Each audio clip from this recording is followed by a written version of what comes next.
Hi everybody, it's your old pal Chuck, and I am back with another review. Today I am happy to bring you from the Beast Hunters Deluxe line, Knockout. As you can see, Knockout is a remold, recoloring of his original Prime Deluxe figure, done in a crocodile motif. If you look at the front here, you can see quite clearly that it's made to look like a crocodile's mouth. Um, Many of the deluxe figures in this line feature a molding technique where paint was added in to give it a swirl. Some come out very nicely, others don't. Thankfully, Knockout is one of the figures that came out quite nicely. As you can see along the rear here, um, there's this yellowish swirl that works very nicely and really throughout the whole plastic. Other than that, the maroon color is a bit darker. There's a silver Decepticon logo. The paneling is very nice, all nice new stuff. He does come with a new weapon, which is, I was very happy to find out, can be attached to the rear of the vehicle. It's his Crocodile Claw. It just clips on, 2 points there, and then hooks underneath the rear bumper. It's very nice. It's done in the same green plastic, although I don't notice any of the yellowish molding, but we'll get to more of that later. As you can see, the car is still very small, but I always enjoyed it. The vehicle mode is nice. The robot mode is nice. Transformation is a bit iffy, and we'll get to that right now. Parts of the transformation Knockout are a little bit on the complicated side, or I should say fiddly side, but some are really simple. To start, we're just going to go ahead and pull the rear of the car away from the main body. This will form his legs. Next, what you want to do is come around behind and split the legs in half, taking each section of the rear bumper and rotating it 180 degrees, just like so. As you can see on this heel, there's a little bit more of that yellow paint wash, or swirl, I should say. Next, you want to take these black triangles, bring them down, rotate them around, and these will become his feet. Now those are on ball joints, so you can adjust and pose them to taste. And just like that, his legs are done. Now we're going to move to the more difficult part of the transformation, his torso and arms. Okay, first what you want to do is come around behind the car here, and then separate the roof halves and the paneling, and then rotate them down towards the bottom of the car. Next, what you want to do is proceed to rotate the arms up at what will be the shoulders, and then rotate down and around on the wheel joint, like so, so the wheels are facing down. Next, begin to fold out the arms, like so, so the roofs are facing forward.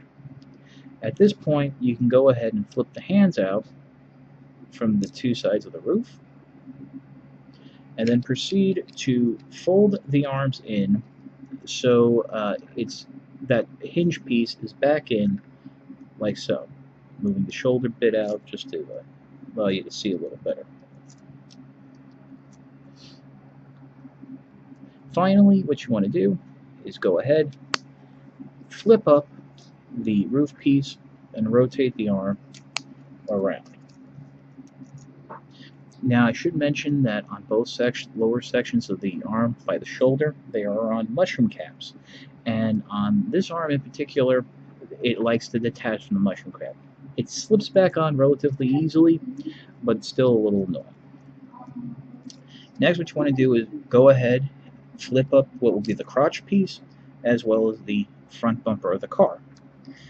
Next, you want to go ahead and bring the whole front of the car down while pulling out this maroon chest piece, which will cause the head to spring forward, much like on the original version of this mold.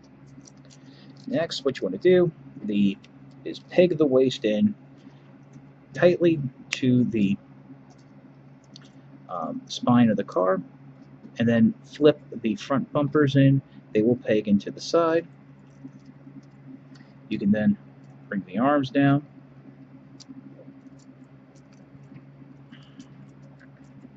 like so.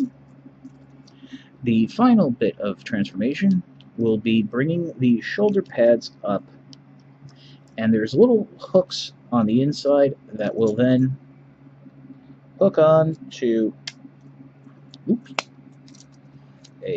the sides of the chest. Can't really show it to you, but if you're familiar with the original Knockout mold, you'll know exactly what we're doing here. And it will help secure the chest piece in like so. And there we have him transformed. Let's pause for a detailed view. I'm not sure, but I do believe Knockout is sporting a new head mold.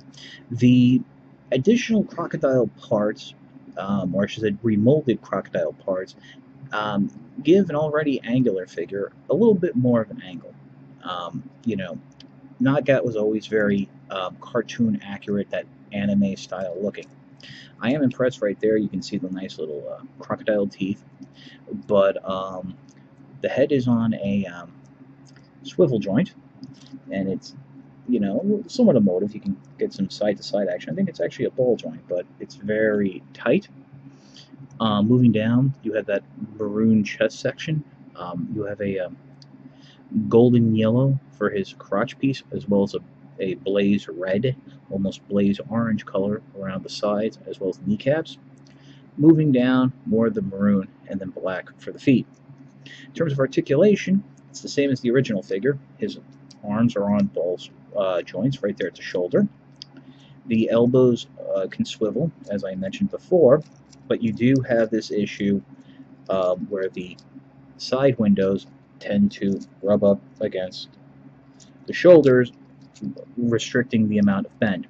His hands are on ball joints, and that'll come into play later with the Croctoclaw.